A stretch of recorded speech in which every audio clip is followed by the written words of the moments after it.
Um, Good morning. This 1:36 a.m.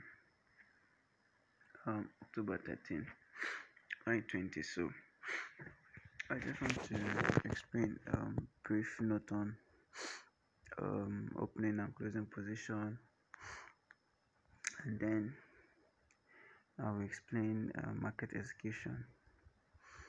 So let's start with uh,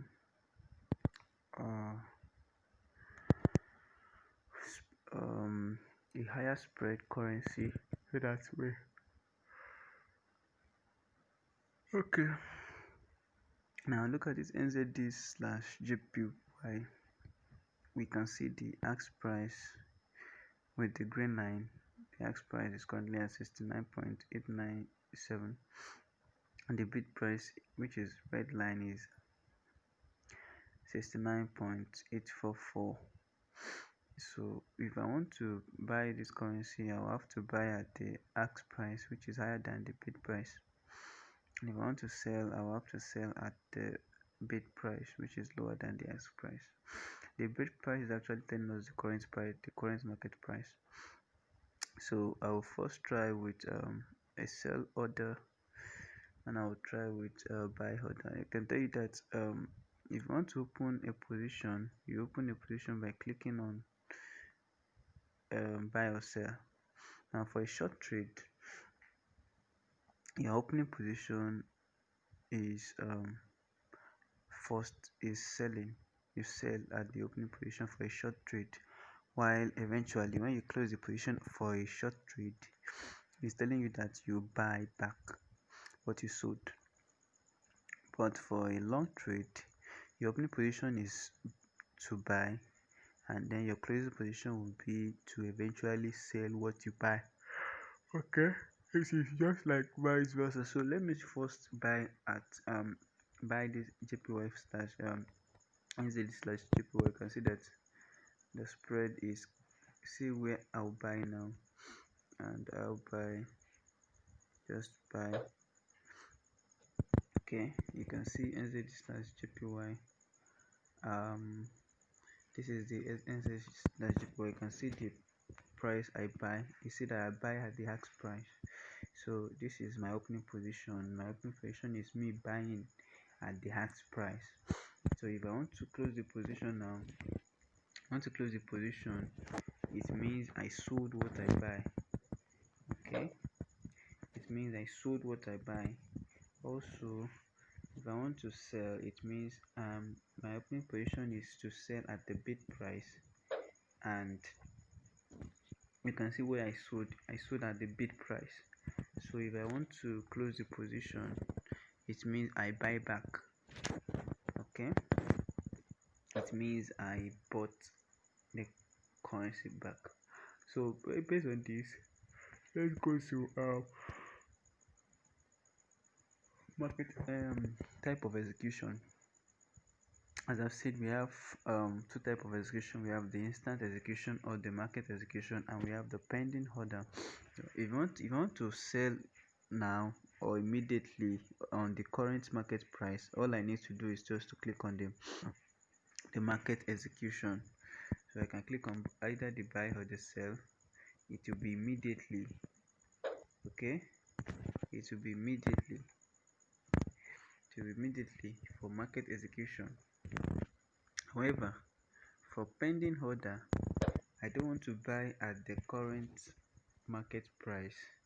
I want to buy at a particular price when price has not reached that particular point.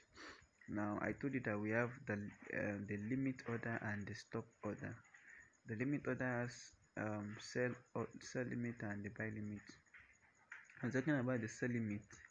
You want to buy higher than the current market price in hope that when price gets to that particular point, price will increase. Okay, I chat. If I say I want to buy at let's say I want to sell at let's say this point that I will show you with an horizontal line here. This point 70.03. All I have to do is just to click on this one, and I make so let me check the value again, 70.03. Then I make a pending order of sell limit, and I click on this price 70.003. Then you can place your order. You can see now that price has not reached this particular point. See, this is the pending order I made. Price has not reached this particular point, so when price reaches this particular point, this trade will be triggered. You can see if I for this sell limit, if I input any value that is not higher than this current market price, this place will not show. Look at, let's say I say 68.87. You see that this place is not there, because the price is actually lower than the current market price. So I can only use my sell limit if I want to sell a currency at a higher price than the current market price. Now for the buy limit is telling me that I want to buy a currency pair lower than the market price, probably when price reach let's go back to the chart. But probably when price reach let me use F15 so that I can see very well. Okay, probably when price gets to the point of 69.791. okay, the reason why I'm using buy limit is because I made my analysis that if price should reach this particular 69.791, price will further go up. So I can see that, okay, 69.791, I'll make a pending order of buy limit 69.69. no, this is the stop loss. The price here is what you 69.791. You can see that the place is showing, so you can click it, and then you can see the pending order of buy limit. This is the sell limit I placed in the first place. This is the buy limit I placed in the first place. So when you place the buy limit, you can see that if you use a buy limit and you use a market price that is higher than the buy limit, say 70, the place will not be showing. The place is not showing here. However, if you use a lower value, let's say 68, see that the place will show. So also, you want to use buy stop. It means I'm buying higher than the current market price. Okay, doing my analysis, my prediction shows that if price should get to this point, then price will go up to this point of 70.061. then price will go higher up. So I'll make a pending order of buy stop 70.061, buy stop 70.061. You can see that the place showed, so you can just click on your place and then the pending order will be placed. Okay, you can see that if you place pending order below the buy stop, let's say 68, you see that the place will not show.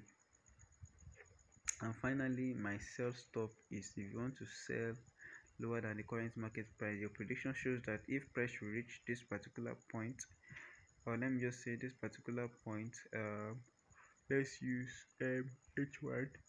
Let's say this particular point, when price reaches this particular point, 69.728, price will further go down. So you can just place your pending order of sell stop 69.728.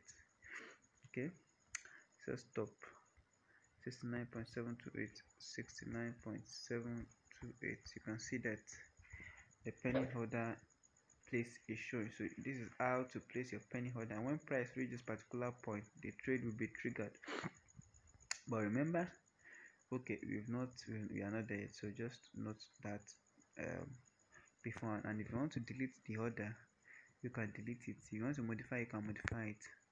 Okay, you can delete your pending order. You can delete your pending order. You can also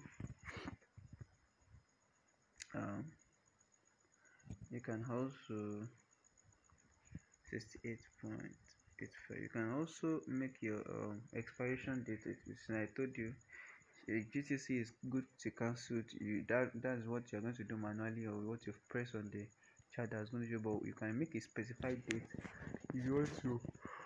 Probably, if the file order did not hit that day, the trade should be cancelled. Then you can click on October 14. You can even click on the time, probably 10:57. Then you click on the time. The time will be there. Expiration 2020, 10, 14, 11:57. Just click on your place. See that if you check the the NZD slash GPY buy limit, you can see the stop loss. We have not placed stop loss. TP, we have not placed TP. This is the high day. This is the price we buy. We want to buy at 68.850, and the date of expiration and the time is 11:57. Okay, it shows it there. So that's all about trading position and pending order. There are other pending orders like good to cancel, one cancel order, one trigger the order, buy sell limit, sell stop limit and buy stop limit. But these are the basics of um pending order. So just okay, I think that's all about that. So take care of yourself and God bless you.